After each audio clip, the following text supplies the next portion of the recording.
Hola, muy buenas tardes a todos y bienvenidos a un nuevo programa del canal de Vicente Fuentes y de la web ufopolis.com.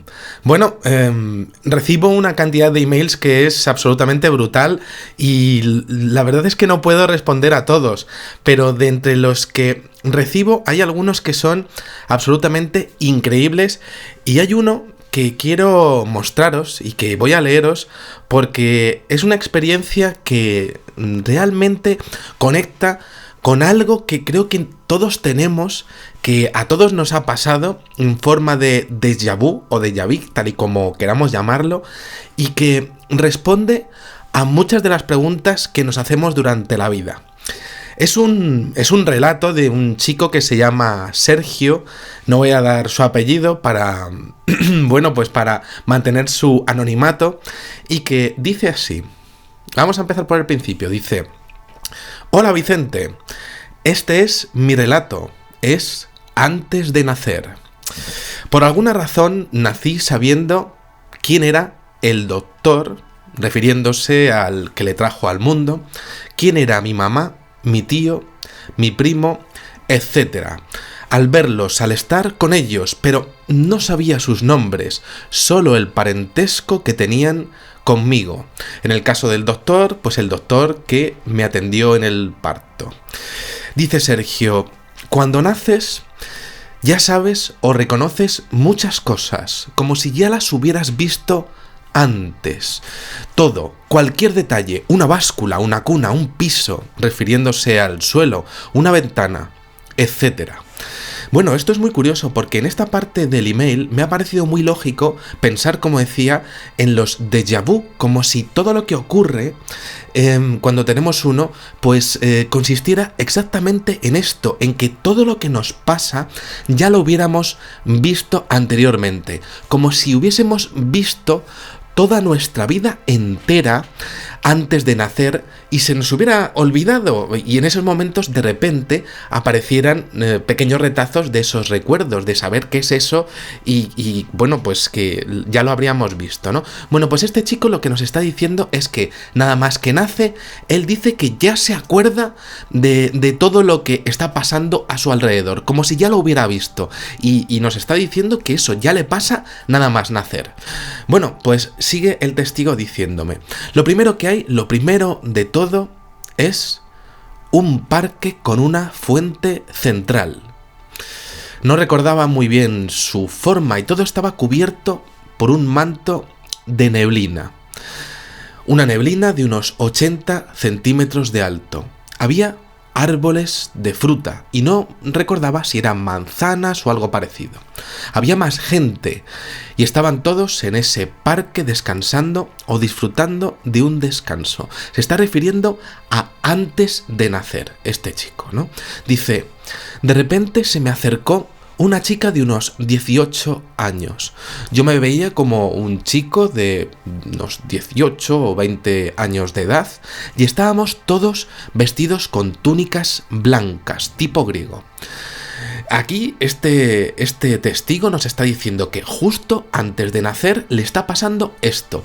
Y a mí me recuerda a a estas figuras, los Moiras, personificaciones del destino en la antigua Grecia, una figura que además tiene a la famosa Santa Muerte, tras haber muerto, que por cierto estás en paz con Dios, también con esta vestimenta. También me recuerda al arcángel Azrael, arcángel de la muerte, en varias tradiciones extrabíblicas, entre otras, como si tras morir la figura que adoptásemos y la vestimenta pues fuese exactamente esta y estuviésemos esperando un nuevo destino.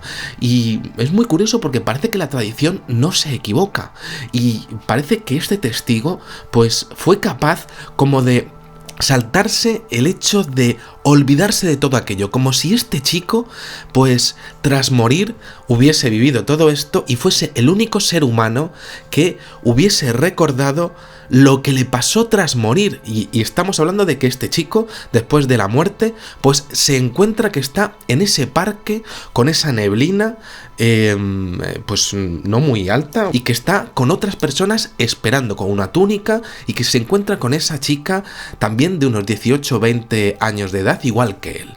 Entonces sigue Sergio diciéndome: estaba, antes de volver a nacer, recostado en una especie de hamaca o un sillón, reposando o leyendo en ese parque, y estaba como estudiando para algún tipo de examen o algo parecido.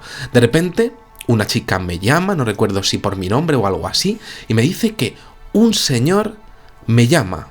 Me levanto y voy apresurado a verlo, porque ese señor era como alguien con poder o un jefe, y bueno, pues ando y llego hasta él. Me dice ese señor: ya es tu hora de nacer. Tenía barba, pelo blanco, un bastón cuyo mango terminaba en una espiral. Llego, lo saludo y él nos conduce a una puerta de una habitación tipo contenedor. Era una habitación muy angosta, como de unos 2 o 3 metros de ancho por 10 de largo. Y entonces este chico entra en esa habitación y se encuentra que al final hay como un mueble a la derecha tipo computador, es decir, como si viese una serie de ordenadores con 2 pantallas. Y en los 2 controles, hay unas pantallas y una serie de luces, de controles, pues observa que hay pues como una especie de 2 esferas, hay unas 2 esferas de colores azules, rojos, violetas, amarillos, que constantemente estaban cambiando de color.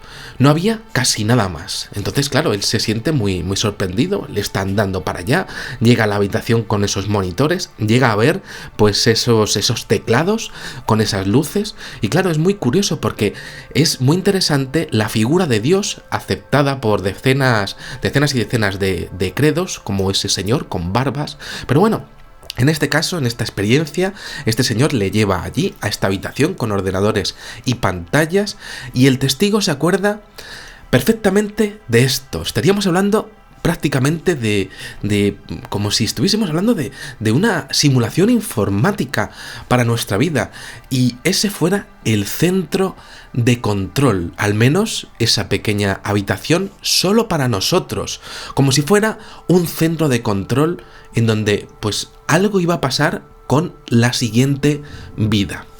Y es muy curioso porque le dice este señor al testigo, a Sergio: ya vas a nacer y tienes que escoger en qué familia vas a nacer. Una es una familia con una buena vida, y la otra va a ser una familia que va a tener una vida difícil, dura, llena de problemas. Y vas a tener que enseñarles tú a ellos. Ese señor le enseña en una pantalla la vida fácil y en la otra la vida difícil.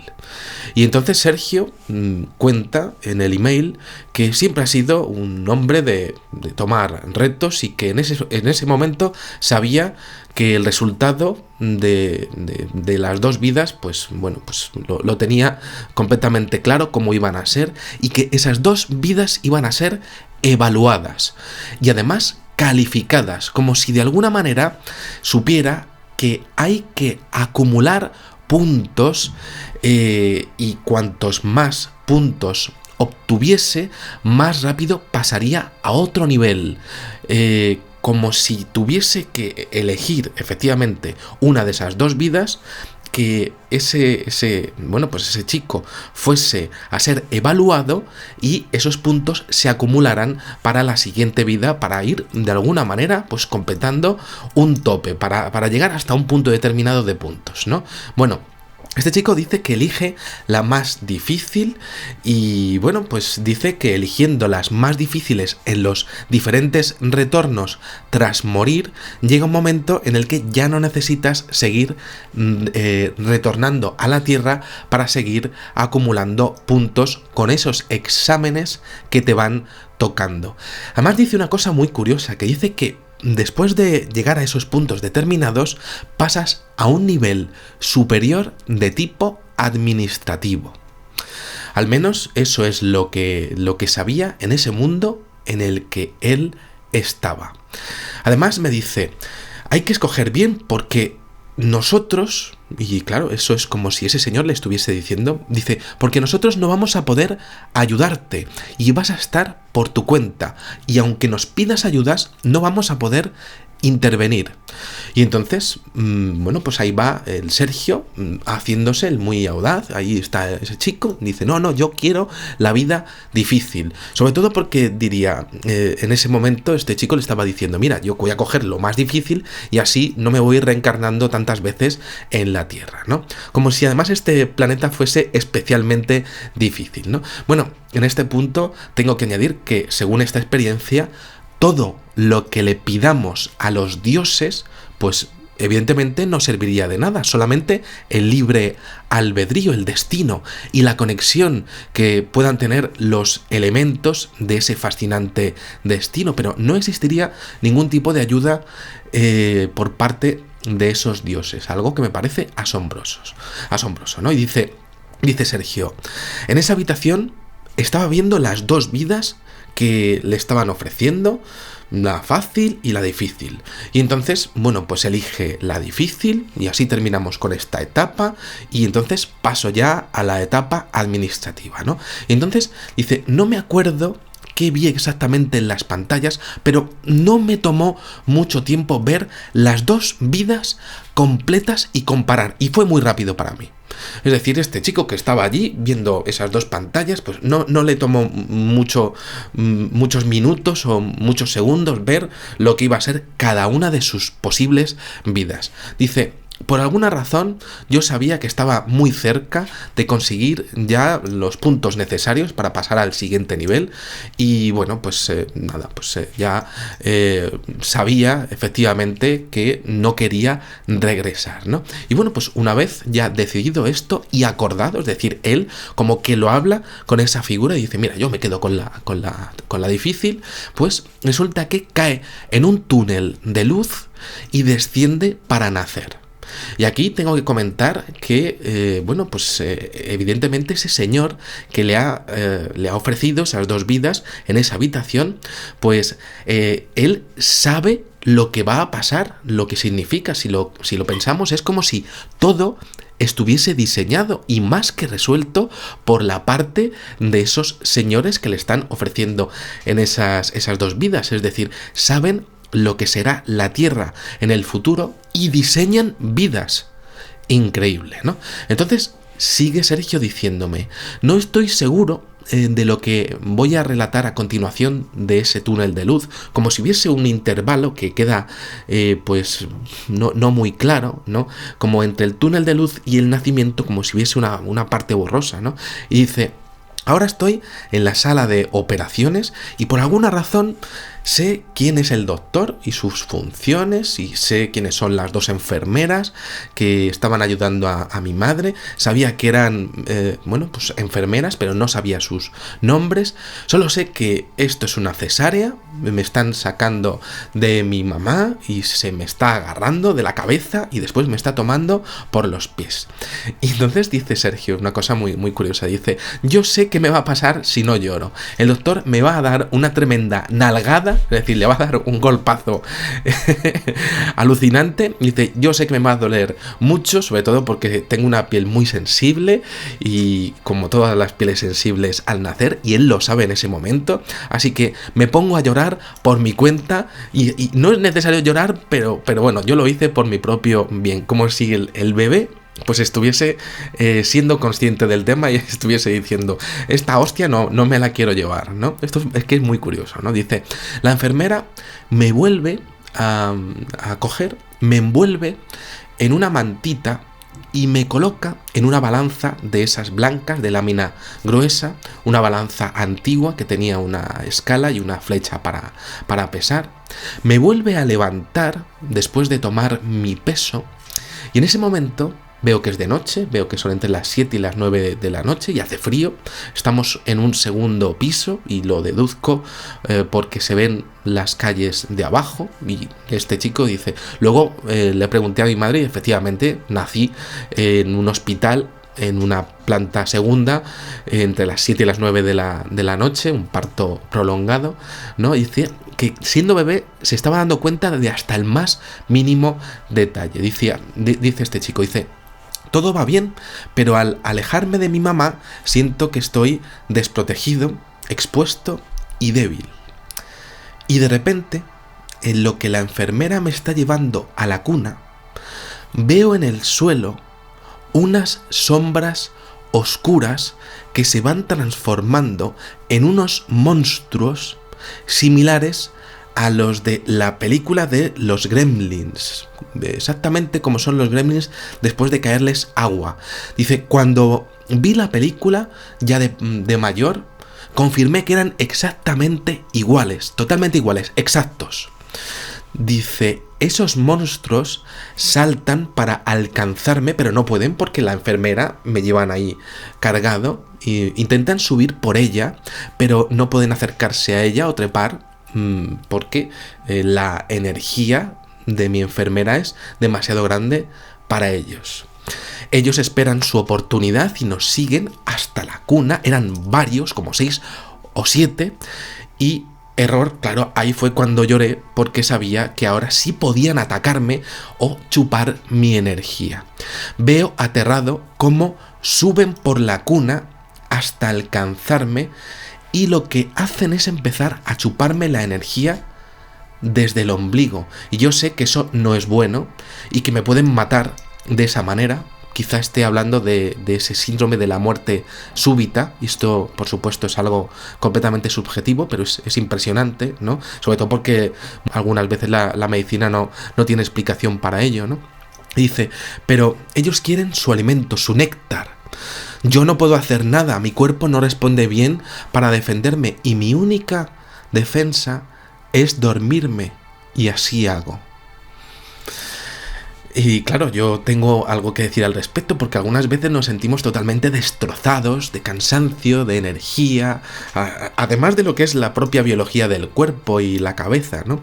Como si estuviesen además actuando estas entidades que también está describiendo el testigo. Es que es muy curioso, ¿no? Como si esas entidades estuviesen en otro plano y se diesen cuenta de que estamos mal y viniesen a chuparnos de alguna manera a nivel energético que nosotros no sabemos definir, ¿no? Pero bueno, esto es una buena pregunta, ¿no? Entonces seguimos con la experiencia de Sergio. Dice, después me acuerdo de cosas aisladas que me sucedieron entre la edad de recién nacido y los 4 años y claro, también posteriormente a los 4 o 5 años, pues resulta que esa edad es la que en una persona generalmente ya pues empieza a desconectarse de su mundo espiritual. Y es muy curioso porque esto enlaza perfectamente con los casos de reencarnaciones. Los niños saben cuál fue su vida anterior, pero a los 4 o 5 años ya empiezan a desconectarse de su vida anterior y ya empiezan a conectarse a su vida actual, ¿no? Bueno, esto también es increíble, lo que decíamos de los déjà vu. Y entonces dice el testigo, bueno, pues para la propia protección del equilibrio psicológico, pues tenemos que adaptarnos a esta vida de realidad, a esta edad, donde nos despegamos de esta vida energética, espiritual, se nos acaba la inocencia, se mata la alegría. Y bueno, pues estamos obligados a ver la realidad de nuestra familia y del entorno, ¿no? Bueno, aquí seguimos, ya terminando. Este mundo nos obliga a ver la realidad y olvidarnos de ese mundo espiritual. Y aquí acaba un poco el email de este hombre, ¿no? Bueno, pues dice, al final te envío este relato con mucho aprecio y con la intención de compartir mi experiencia contigo y con todos los telespectadores de tu buen canal. Bueno, pues aquí termina este asombroso email que he querido comentar con vosotros, que la verdad es que pues a mí me ha hecho pensar en bastantes preguntas. Son 4 o 5 y os las voy a decir. ¿Os imagináis romper el bucle y ver 7.000 millones de contenedores, uno por cada ser humano, que baja a la Tierra? Sería desde luego la visión más tenebrosa que pudiésemos llegar a tener en toda nuestra vida. ¿Qué sería ese parque en donde estaban esas otras personas de 18 o 20 años allí descansando? Esa niebla allí. Tras terminar esos puntos en donde tenemos que ir acumulándolos, ¿no? ¿Dónde iremos? Si eso es administrativo, ¿es esto una especie de simulación de programas? ¿Qué es eso de subir a nivel administrativo? Tras terminar todo esto, ¿quién pone esas vidas ya programadas? ¿Quién está programando la vida buena y la vida mala? ¿Quiénes son esas criaturas que trataban de coger esa energía, digámoslo así, del recién nacido, que llegan allí sabiendo que él ha nacido, que tratan de subirse a la enfermera, que tratan de subirse a la cuna y lo consiguen y empiezan a chuparle energía? Y el niño, sabiéndolo, porque sabía todo lo que estaba pasando, se tiene que dormir. Y él sabe que tiene que dormirse. ¿Quiénes eran esas criaturas? ¿Es posible que convivamos con otros seres que no vemos? Y la última, ¿qué es esa habitación con luces y pantallas? Si esta experiencia es absolutamente real, tal y como lo ha contado en este email este chico, pues parece todo muy claro. ¿Y qué es esa habitación con luces y pantallas? ¿Sería posible que realmente alguien nos está controlando y está haciéndonos elegir entre lo bueno y lo malo? Esto es muy curioso porque habría gente que habría elegido una vida muy mala, muy difícil, y otra gente que habría elegido una muy, muy, muy buena. ¿Y por qué ocurriría eso? ¿Quién está detrás de todas esas decisiones? Aquí está este programa que he querido acercaros de una experiencia alucinante, impresionante, y que bueno, pues espero que os haya gustado tanto como a mí a la hora de evaluarlo. Nada más, espero que os haya gustado muchísimo este videoprograma y os espero en el siguiente. Muchísimas gracias y como digo siempre, salud y suerte. Adiós.